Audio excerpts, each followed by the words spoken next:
Welcome to the Canada Credit Card Expert channel. Today we are going to help you figure out what would be the best American Express proprietary membership rewards credit card for travel. Which one would actually work out when it comes to cost versus perks and benefits. And we're going to do it in light of the recent changes to the Cobalt card. Well, the Cobalt card being definitely either the best or one of the top credit cards in Canada, but in light of the changes in October 2024, that is changing the earn ratio on travel expenditure from 2 points to 1 point per $1 spent, American Express Canada essentially indicated the Cobalt card is going to be a daily usage card, while American Express would like to differentiate the other credit cards and turn them into, strictly speaking, travel credit cards. So in light of all that, and in light of the fact that you do actually want to have the Cobalt card as definitely a daily usage card, what will be the best possible credit card for you to use while traveling or for any travel bookings? And we're going to actually mention the three other members of the same family, membership rewards family. Right now you can actually see on the screen what airlines and hotels you can actually move the points you earned with these cards into. That means 6 airlines and 2 hotel chains. Let's just start by mentioning the American Express Green Card. That is a great card if you don't want to spend any money on credit cards. That means no annual fee at all, and at the same time you would like to earn points so that you could actually move it into an airline of your choice of the list you've just seen. And that means this is pretty much the only credit card in Canada that allows you to do it without paying any annual fee, and that is a great feature. It is a very basic card, not strictly speaking, that is a travel card, and it does earn 1 point per $1 spent on pretty much anything. It does come with very basic purchase protection plan and buyer's assurance plan, but other than that, this is it. It is what it is, just a basic credit card for you to start. Now, that is also a good card if you travel once a year, maybe twice a year, but definitely not so good if you travel more than that. So now that we put this on the side and now we have it, let's actually move to the designated travel cards, the American Express Platinum card and the American Express Gold cards, and we are only talking about the personal versions of these cards.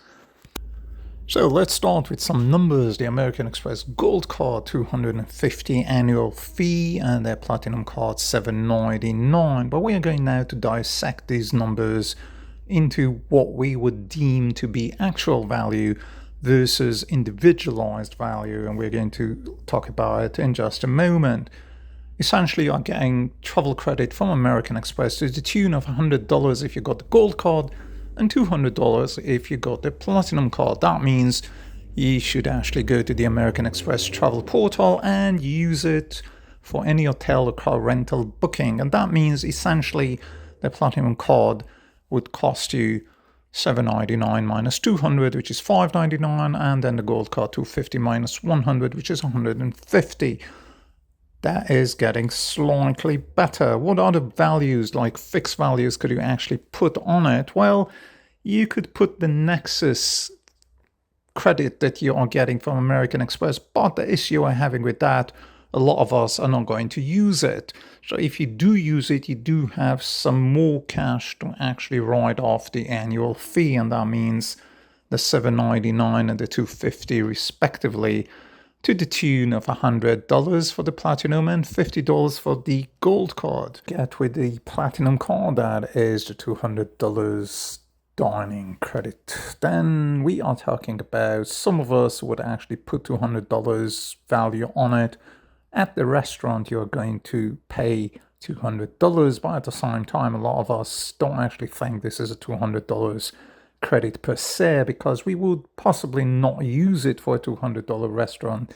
That means different people place different values on it, and we even know of some people who never actually get to use it because of a location, or just forgot about it, or whatever it is. So let's just, for the sake of this particular comparison, put $100 value on this particular thing. So that is a non-fixed value, but still we could possibly use it.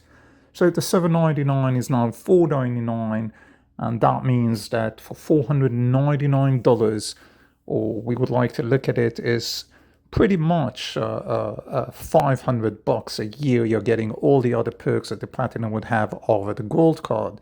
So if you look at the lounges, obviously the Platinum card has all the lounges, a Priority Pass, Centurion Lounge, Delta when flying Delta, etc., versus the American Express Gold, which has only 4 passes annually with Plaza Premium only in Canada.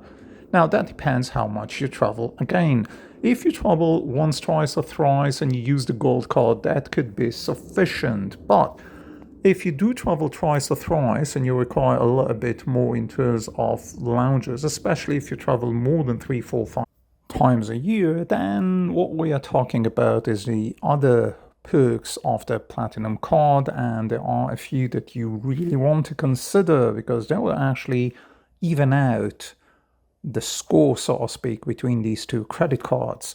Let's just look briefly into one of them that is hardly ever mentioned. This is the International Airline Program.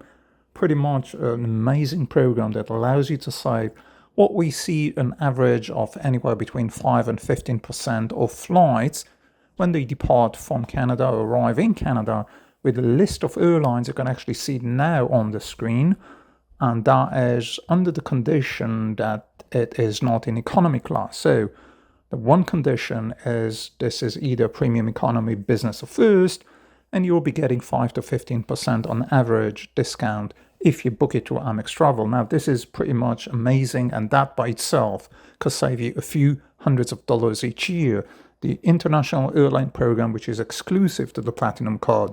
The other thing which is unique to the Platinum card vis-a-vis the Gold card is the status with the hotel chains, and that means Marriott and Hilton. Now, the Marriott Gold status that you get through the Platinum card is nothing much to write home about. However, we would say that the Hilton one is actually a major perk, and that is because a Hilton Gold status that you get through the Platinum card would actually entitle you outside of North America to a free breakfast for 2 people staying in Hilton, and that means a lot of money. Now, let's be very conservative and assess the breakfast at least $20. Normally it's more. That is $40 for 2 people. If you stayed in Hilton 5 days a year, you're already $200. So it's adding up. The International Airline Program, the Hilton, and obviously the lounges. Then you see that the actual $350 difference between these two credit cards is being evened out, and you might actually want to consider these two things as major when it comes to comparing the two. So again, the Platinum card, the major features of the Platinum card to consider is the amount of time you visit the lounges, and obviously what usage you're going to have with the International Airline Program and the Hilton Gold status. These actually 3 factors we believe would actually make or break the deal for the Platinum card. The Platinum card on the surface is $7.99. However, we think for someone who actually travels more than thrice, 4, 5, 6 times a year, that a no-brainer indeed. One last point is the points. Now, we are talking about 2 points per $1 on travel in the case of both cards.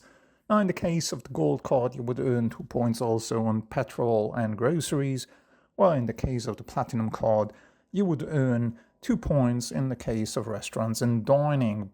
But we actually believe, when we mentioned the Cobalt card earlier, that you should definitely have a non-designated travel card. That is, you should have a designated daily drive type of card, and we highly recommend the Cobalt card, but there are a few others around in the market. So we were not actually referring to the points earning as a major feature, since both cards actually earn exactly the same amount of points on travel expenditure. 1 point on everything else. And just to mention that the Gold card, that is the only card in Canada that will actually give you 2 points per $1 spent on drugstore, in terms of 2 airline points per dollar spent on drugstores. Now, this is unique, but we are not actually certain that a lot of people get too excited about that. We would like to thank you for your time today. We hope that helped a little bit in sorting out the whole thing. And we definitely would appreciate it if you could smash the button right at the bottom. That is the subscribe one. We will see you very soon.